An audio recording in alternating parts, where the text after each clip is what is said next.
Assalamualaikum warahmatullahi wabarakatuh. Bismillahirrahmanirrahim.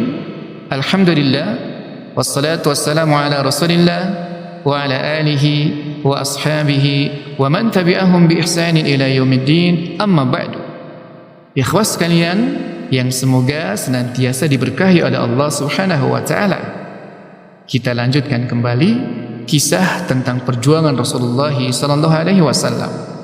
Kisah yang akan saya bawakan pada kesempatan kali ini adalah tentang tahun duka cita Rasulullah sallallahu alaihi wasallam, di mana di tahun ini Rasulullah sallallahu alaihi wasallam ditinggal wafat oleh pamannya yaitu Abu Talib, dan juga ditinggal wafat oleh istrinya tercinta yakni Khadijah radhiyallahu anhu.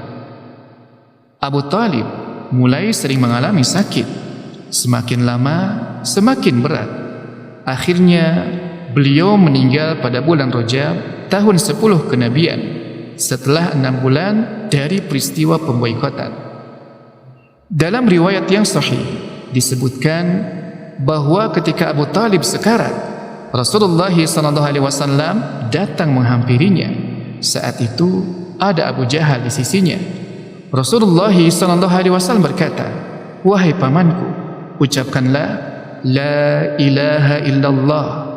Tidak ada yang diibadahi dengan benar melainkan Allah. Kalimat yang dapat aku gunakan untuk membelamu di sisi Allah."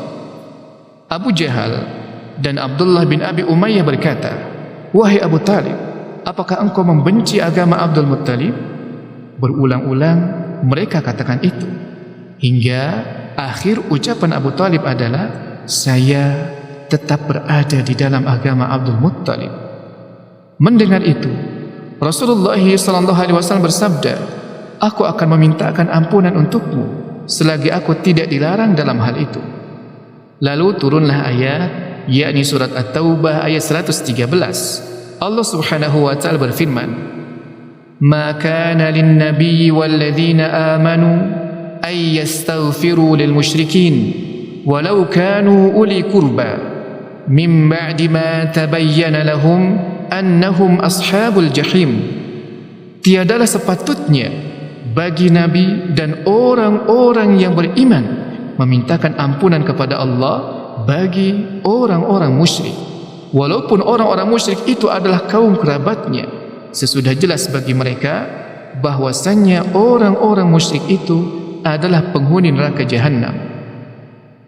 Allah juga berfirman di dalam surat Al-Qasas ayat 56, "Innaka la tahdi man ahbabta walakinnallaha yahdi man yasha." Sesungguhnya kamu tidak akan dapat memberi petunjuk kepada orang yang kamu kasihi, tapi Allah memberi petunjuk kepada yang Dia kehendaki. Demikianlah Abu Talib mati tetap dalam kekafirannya, meskipun selama hidupnya dia selalu membela dan melindungi Rasulullah SAW. 2 bulan setelah wafatnya Abu Talib, berikutnya wafat pula Ummul Mukminin Khadijah Al-Kubra, yakni istri Rasulullah SAW radhiyallahu anha. Beliau meninggal pada tahun 10 kenabian di usia 65 tahun, sedangkan pada saat itu Rasulullah SAW berusia 50 tahun.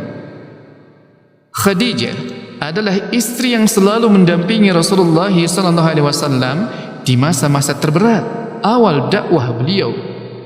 Dia mengorbankan diri dan juga hartanya demi kelangsungan dakwah Rasulullah SAW. Hal tersebut terungkap dari ucapan Rasulullah SAW sendiri tentang Khadijah, "Amanat bi hina kafar biyan nas, wa sadaqatni hina kadzdzabani an-nas, wa asyrakatni fi maliha hina harramani an-nas, wa razaqani Allahu waladaha wa harrama walada ghairiha." Dia beriman kepadaku ketika orang-orang kufur kepadaku.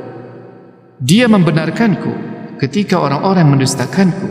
Dia menyerahkan hartanya untukku ketika orang-orang menahan hartanya untukku. Dan Allah memberiku keturunan lewatnya, sementara yang lainnya tidak mendapatkannya. 2 kejadian yang tadi saya sebutkan, yaitu kematian pamannya dan juga kematian istrinya yang dia cintai, sangat besar pengaruhnya dalam diri Rasulullah SAW, karena kedua orang tersebut selama ini sangat besar artinya di dalam kehidupan Rasulullah SAW. Sementara itu, di sisi lain, tekanan dan ancaman orang-orang kafir Quraisy semakin menjadi-jadi, karena kini tidak ada lagi Abu Thalib yang suka melindunginya. Melihat hal tersebut, Rasulullah SAW mencoba hijrah ke Taif dengan harapan di sana mendapatkan sambutan baik, tidak seperti yang didapatkan di Makkah. Namun kenyataannya, penduduk Taif memperlakukannya dengan kasar, melebihi dari apa yang dia dapatkan dari kaumnya. Begitu pula apa yang dialami oleh para sahabat radhiyallahu anhum. Mereka pun mendapatkan perlakuan semakin keras dari orang-orang kafir Quraisy. Karena itu, tahun ini dalam sejarah kehidupan Rasulullah SAW dikenal sebagai tahun duka cita atau Amul Huzni. Pada bulan Syawal tahun ke-10 kenabian, Rasulullah SAW menikah dengan Saudah binti Zum'ah. Beliau telah lama masuk Islam dan termasuk yang ikut hijrah ke Habasyah pada gelombang yang kedua. Awalnya, dia adalah seorang istri dari Sakran bin Amr yang juga telah masuk Islam dan turut pula hijrah bersamanya ke Habasyah. Namun, beliau meninggal di sana. Maka setelah Saudah kembali ke Makkah dan telah selesai masa iddahnya, Rasulullah SAW segera menikahinya. Maka Saudah merupakan istri pertama yang dinikahi oleh Rasulullah SAW setelah wafatnya Khadijah radhiyallahu anha. Ikhwah sekalian yang semoga dirahmati oleh Allah Subhanahu wa taala, jangan lupa berbagi dengan ikhwah-ikhwah yang lain kalau dirasa bahwa kisah ini bermanfaat. Wassalamualaikum warahmatullahi wabarakatuh.